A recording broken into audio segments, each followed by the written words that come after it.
Pour ne rater aucune actualité relayée sur Guérit TV Monde, c'est simple et facile. Abonnez-vous à notre compte YouTube en tapant Guérit TV Monde. Guérit TV Monde, le leader des Web TV.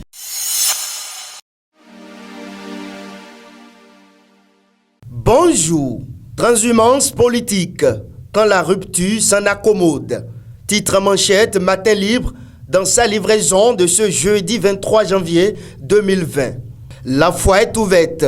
Les élections communales et municipales de cette année font renaître les vieux démons de la politique nationale. Il ne se passe 2 jours où on annonce des démissions et des adhésions. Du jour au lendemain, on quitte un parti politique pour adhérer à un autre aux idéaux complètement opposés. Comme toujours, la chanson de ce que veut la base est servie pour justifier l'imposture. Plus que jamais, la transhumance est d'actualité au Bénin, favorisée par les législatives non inclusives de 2019, nous apprend le quotidien Matin Libre. Quoi de plus normal que les partis blocs républicains et union progressiste soient ceux qui profitent le plus du mercato politique actuel. Même entre eux, ils s'arrachent des militants, nous informe le seul quotidien béninois immédiatement disponible dans les kiosques à Cotonou et à Parakou dès 7 heures. Santé, reprise de la lutte syndicale. Le collectif des syndicats se concerte. Le collectif des syndicats du secteur de la santé a organisé hier, mercredi 22 janvier 2020, au ministère de la Santé à Cotonou, une journée bilan de ses activités syndicales au titre de l'année 2019.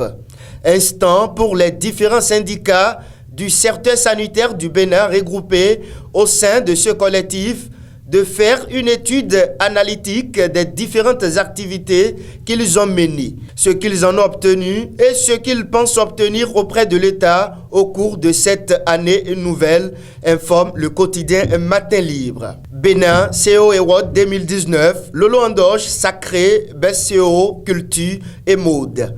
L'information est à retrouver également à la page 3 du journal. Tribunal de première instance de Djougou, viol sur mineur. Abibou et Madidou écopent de certains de réclusion criminelle. L'information est à lire à la page 2 du journal. Lutte contre la piraterie maritime. Le PAC prend de nouvelles mesures. Depuis mardi 21 janvier 2020, le port autonome de Cotonou est entré dans une nouvelle phase de protection des navires en escale dans ses eaux maritimes. C'est à travers une note circulaire prise par son actuel directeur général que 10 mesures traduisant cette protection ont été mises en place.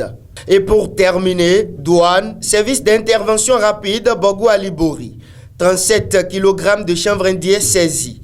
L'information est à retrouver à la page 3 du journal. Merci à vous et à très bientôt.